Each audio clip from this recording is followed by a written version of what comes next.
Have you ever wondered why you feel drawn to certain people and not to others? Why someone can spark immediate interest while another, seemingly perfect, barely stirs anything at all? These choices feel spontaneous, intuitive, natural, but behind them lies a quiet logic that is almost never conscious. Desire doesn't come from chance. It organizes itself through experiences, emotional memories, and old learnings that shaped how you perceive connection, closeness, and value. Long before you call it love, your body has already decided what makes sense to feel. That's why some presences bring comfort, others restlessness, and others a strange kind of familiarity that's hard to explain. Interest appears quickly, without warning, and when you try to understand why, there are no clear answers. The mind creates stories to justify what the emotional system has already chosen, and without realizing it, you begin to believe you know exactly why you want who you want. In this video, the goal is not to judge your choices, nor to simplify something so complex. It's to better understand how you function when it comes to romantic choices, to look at what sustains desire, what motivates your decisions in love, because when you begin to see what lies beneath your romantic choices, something shifts in the way you feel, engage, and connect. And this is just the beginning of that conversation. When we talk about romantic choices, most people believe everything starts with attraction, chemistry, or compatibility. It seems simple. You like someone, you get interested, you get involved, but that's only the visible part of the process. What happens before that is almost never noticed. Even before you choose someone, your body has already made a reading. It evaluates subtle signals, tone of voice, eye contact, the way the other person moves closer or pulls away. All of this activates old emotional memories, many of them formed very early in life. These memories don't work like clear recollections, they function as sensations.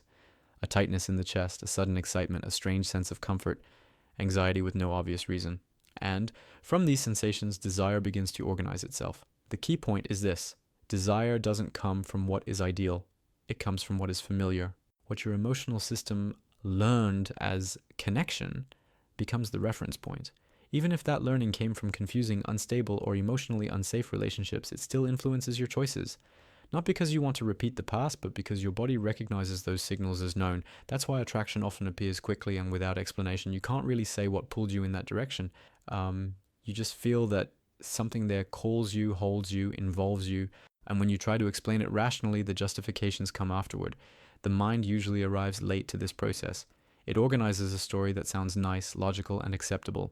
But the emotional decision has already been made. This doesn't mean you're doomed to repeat patterns. It simply means there's an invisible foundation guiding your choices as long as you're not looking at it. When this foundation goes unrecognized, relationships tend to run on autopilot. You get involved, adapt, try to make things work, and when something falls apart, the feeling is confusion. Nothing seems to make much sense. You wonder where you went wrong, what you could have done differently, or why you always end up in similar situations. The problem is that without understanding what sustains desire, you try to change only behavior. You switch partners, change strategies, promise yourself you'll act differently next time, but the root stays the same. Understanding what guides your romantic choices isn't about controlling your feelings, it's about gaining clarity. When you start to notice what attracts you, what keeps you hooked, and what emotionally destabilizes you, something begins to open up. You start to see patterns that were previously invisible, reactions that once felt natural begin to make sense, and little by little, involvement stops being just impulse and starts to include awareness. And that completely changes the way you enter a relationship. Next, we're going to talk about how these emotional references are formed and why they continue to influence your love life even in adulthood. And before I forget, if you enjoy content like this, subscribe to the channel and leave a like on this video so I know. To understand why you feel drawn to certain people, you need to look at a place that almost no one directly associates with adult love: your earliest bonding experiences. Long before you ever thought about relationships, your body was already learning how connection works. Early in life, contact with others isn't a choice, it's a necessity. It's in this context that the emotional system begins to register what closeness, care, attention, and presence mean. Not in a rational way, but through repeated sensations. These early experiences teach something simple and powerful: what to expect when you move closer to someone. Some people learn that closeness brings safety, others learn that it comes with tension, unpredictability, or silence. Some learn that affection appears and disappears. Others learn that they need to adapt, hold themselves back, or make an effort to keep the bond. None of this is learned through words. It's learned in the body. Over time, these experiences form a kind of internal map. This map doesn't tell you who you should love, but it strongly influences who stirs something in you. In adult life, when someone approaches in a way that resonates with this map, interest arises. That's why attraction doesn't always point toward what's good for you. It points toward what makes sense within what was lived. Many people feel confused when they realize they're more emotionally activated by difficult relationships than by easy ones. Calm can feel empty. Predictability can feel boring. Not because there's anything wrong with those qualities, but because the emotional system was trained at a different pace. These references remain active even as you change, grow, and mature. They don't disappear through willpower. They keep operating as long as they're not recognized. It's important to understand that this isn't anyone's fault. This isn't about assigning blame or revisiting the past with judgment. It's about recognizing that desire carries a history, and that history didn't begin in your last relationship. When you don't look at these references, everything gets interpreted in the present. You assume the problem is always the other person, the phase of life, the timing. And without realizing it, you repeat similar choices, hoping for different outcomes. But when you begin to understand where your way of bonding comes from, something shifts in how you observe yourself. Certain reactions stop feeling exaggerated. Certain choices stop feeling random. This understanding doesn't fix everything at once, but it creates space to question some choices and some whys. From here on, we're going to talk about how these emotional maps show up in desire, in choice, and in the way you get involved, often without realizing you're repeating something old in a new story. Emotional patterns don't stay hidden.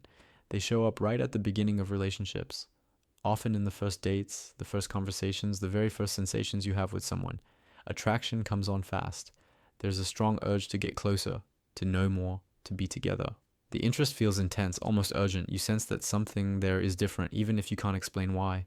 At that point, the body takes over. You get involved before you truly know the person. You interpret minimal signals as major confirmations. A gesture, a message, a look already seem to say a lot.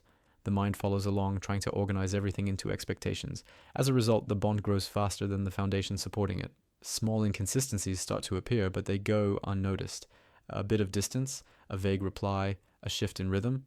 Instead of raising concern, these often increase interest. Desire blends with anxiety. The effort to maintain the connection begins early. You adapt, let things slide, wait. You adjust your behavior to avoid losing the bond. Without realizing it, you start taking up less emotional space.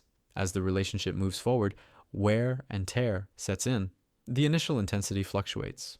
Confusion grows. You begin to wonder why you feel so involved and at the same time so insecure.